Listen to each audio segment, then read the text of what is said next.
It was the night before Christmas, and deep inside the North Pole, in a warm and cozy office, Santa Claus sat at his big wooden desk. A small candle flickered beside him, casting long shadows on the stone walls. Snow swirled outside the frosted windows, and in the distance, the faint sound of elves hammering, rapping, and giggling could be heard. Santa let out a deep, jolly sigh as he adjusted his glasses and peered down at the most important machine in the entire workshop, the sorting desk. This was no ordinary desk. No, no, no! This desk was magic. On its surface were two arrows, one pointing left to the good pile and one pointing right to the bad pile. The sign in the middle, written in Santa's finest calligraphy, simply read, "Gifts." Now, Santa had a special rule when it came to sorting presents. Every child in the world had their name written on a tiny slip of parchment, and as each name appeared before him, he would take a deep breath and listen. Listen to the whispers of kindness, laughter, and the good deeds the child had done that year. If a child had been very good, their name would glow with golden light, and the parchment would gently float into the good pile on its own. But if a child had been a little naughty, perhaps they pulled their sister's pigtails or hid their vegetables under the rug, then Santa would rub his beard and say, oh dear, we all make mistakes." And he would think about all the nice things they had done too. If their kindness outweighed their mischief, then Santa would give a nod, and the parchment would land safely in the good pile.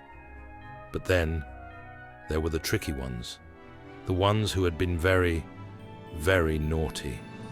Maybe they had thrown a tantrum over a toy, or refused to share, or worst of all, forgotten to say please and thank you all year long. Those names would tremble slightly, as if they knew what was coming. Santa would sigh, shake his head, and with a soft flick of his fingers, those names would plop into the bad pile.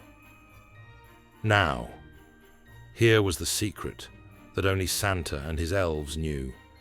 Even the bad pile got gifts. Not regular gifts, of course. No shiny new toys, no teddy bears, no peppermint-striped candy canes. Instead, those children would receive the coal of reflection. You see, this wasn't ordinary coal. It was magic coal. When a naughty child held it in their hands, it would make them feel just a little bit guilty. Not too much, just enough. Enough to remind them that being kind was always the better choice. And, if they really thought about their actions and tried to be good, something magical would happen. The coal would vanish, and in its place, a tiny golden bell would appear, ringing softly as a promise that next year they would do better. As Santa continued sorting, the elves peeked into his office. "Everything all right, Santa?" asked Twinkle, the smallest of them all. Santa chuckled and leaned back in his chair.